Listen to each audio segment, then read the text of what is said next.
फोड़कर उसके अंदर का फल निकालकर उस फल को शिवलिंग पर चढ़ाकर 1 लोटा जल शंकर भगवान को समर्पित कर कर आइए। दिन होना चाहिए मंगलवार। कौन सा दिन होना चाहिए? जम के बोलो जरा, मंगलवार। समर्पित करो। उसके बाद में आप विवाह के लिए अगर समर्पित करे हैं तो विवाह में देरी नहीं होगी। व्यवसाय और व्यापार के लिए या नौकरी के लिए समर्पित करे हैं तो उसमें देरी नहीं होगी। एक पत्र में आया है, सुन लीजिए, बड़ा सुंदर संवाद है। शिव महापुराण की कथा कहती है, मंगलवार को अगर शिव जी के मंदिर में, शंकर के मंदिर में जाकर 1 लोटा पानी चढ़ाया जाता है तो हमारे कार्य में उन्नति होती है।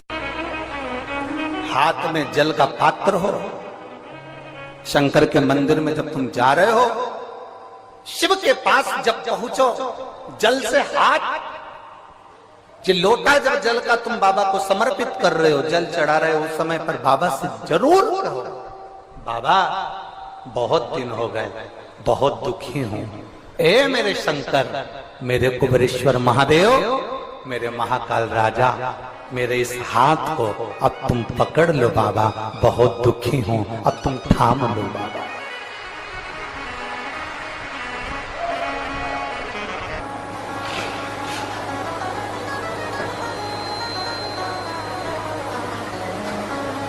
शिव महापुराण की कथा यहां तक कहती है कि यदि आप कोई मंत्र, साधना, व्रत, उपास कुछ भी नहीं जानते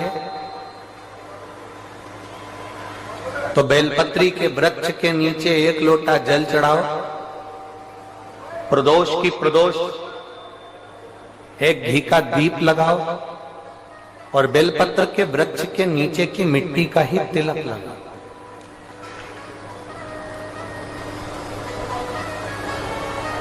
बेलपत्र के वृक्ष के नीचे की ही मिट्टी का तिलक। कथा हमको कहती है कि भगवान कभी भी सामग्री का भूखा नहीं रहा, भगवान भोलेनाथ भाव का भूखा रहा। भगवान शंकर को रिझाने के लिए सामग्री की जरूरत नहीं है। कोई चीज तुम पशुपति व्रत करने के लिए गई हो, थोड़ा सामान तुम्हारा घर पर छूट गया, मान लो तुम्हारा कंकु, रोली, मौली, चंदन, हल्दी कुछ घर पर छूट गया, बस एक चीज ना छूटे, जो 6 दिए हैं वो और प्रसाद के 3 हिस्से। जो प्रसाद तुम लेकर जा रहे हो उसके 3 हिस्से करने का सामान वो छूटना नहीं चाहिए। बाकी का तुम्हारी मोली घर पर छूट गई, रोली घर पर छूट गई, चंदन घर पर छूट गया, अगर तगर घर पर छूट गया, कपूर घर पर छूट गया, लोटा पानी का घर पर छूट गया, कोई सामान तुम्हारा घर पर छूट गया, चल जाएगा, बिल्कुल चलेगा। तुम उसमें चिंता मत करना कि मेरी थाली में ये नहीं है। गणगौर की पूजन करने जाती हैं माताएं, इधर गणगौर होती है कि नहीं होती हमको नहीं मालूम।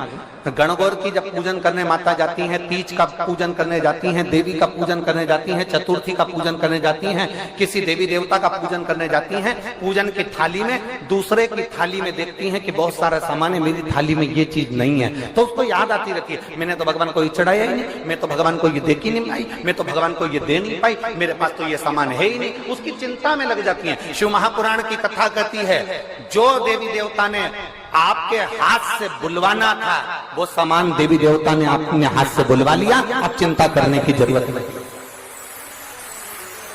आप ये टेंशन मत लो कि मेरी थाली में ये नहीं है, मेरी थाली में ये है, ना ना, आप तो भगवान के भरोसे छोड़ दो कि तूने जो कहा मैं वो लेकर आ गया, तूने जो मुझे बुद्धि दी उस बुद्धि से मैं लेकर आ गई, तूने जो मुझे आज्ञा करी मैं वो लेकर पहुंच गई। अब मेरे पास में ये नहीं कि मैं ये भूल गई, मैं ये रह गया।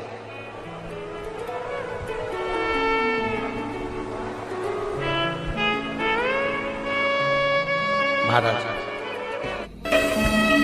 कोई व्यापार नहीं चलता हो, दिक्कत आ रही हो तो हनुमान जी के दूसरे नंबर का भाई गतिमान का स्मरण करो, हनुमान जी के उल्टे पांव का सिंदूर लाकर गतिमान का नाम लेकर स्वस्तिक बना दिया जाए व्यापार वाली जगह पर, तो व्यापार अच्छा चलने लगता है। महाराज, कोई व्यक्ति पैसा खा गया, नहीं दे रहा, बहुत परेशान हो गए, मांग मांग कर दे गए, नहीं दे रहा, हाथ जोड़ लिया, पांव जोड़ लिया, सब कुछ कर लिया, नहीं दे रहा, तो हनुमान जी के तीसरे नंबर का भाई रतिमान, रतिमान, गतिमान रतिमान, रतिमान का नाम लीजिए, पीपल के पत्ते पर लाल सिंदूर से जो व्यक्ति पैसा लेकर गया उसका नाम लेकर बहते हुए पानी में अपनी कामना कर रतिमान का नाम लेकर छोड़ दीजिए। 15 दिन में रतिमान ऐसी उतावली मचाता है कि उसको हाथ जोड़कर वो खुद फोन लगाकर बोलता भैया तेरा मैं पैसा लुटा दूंगा।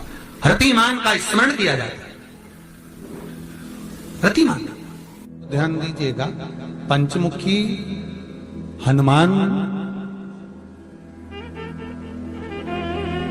का एक स्मरण, पंचमुखी हनुमान का एक भाव। महाराज जैसे बहुत ज्यादा तकलीफ अगर व्यक्ति को हो गई है, बहुत कष्टमय जीवन चल रहा है, हार गए हर जगह से और तकलीफमय जीवन चल रहा है, तो पंचमुखी हनुमान का एक शिव महापुराण का और स्कंद पुराण का एक बड़ा सुंदर मंत्र है। उस मंत्र को आप सब एक बार हमारे साथ में बोलें। ओम नमो हनुमते रुद्र अवताराय सर्व शत्रु संहारणाय सर्व रोग हराय सर्व वशीकरणाय रामदूताय स्वाहा।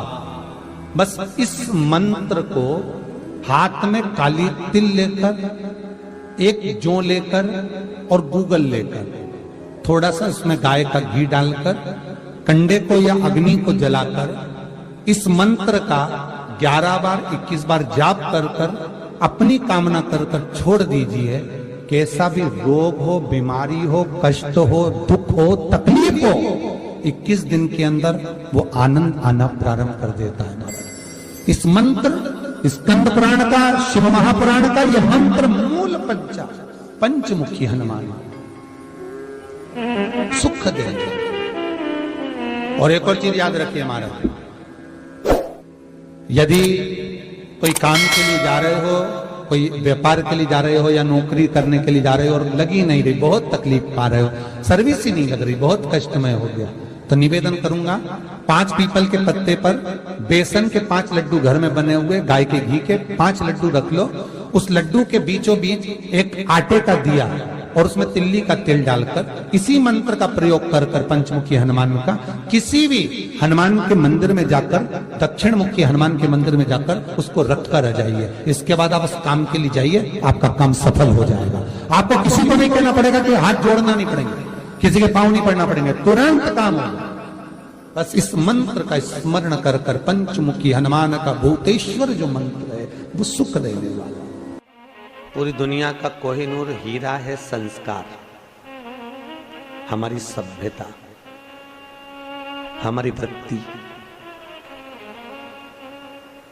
माता पिता कितने अरमान से पढ़ाते लिखाते हैं। 20 वर्ष तक माता पिता पढ़ा लिखा कर बेटे को राम बनाने की चेष्टा करते हैं। कितने वर्ष तक? 20 वर्ष तक। और 20 दिन की कुसंगति बेटे को रावण बना देती है। वो 20 वर्ष पर पानी फिर गया।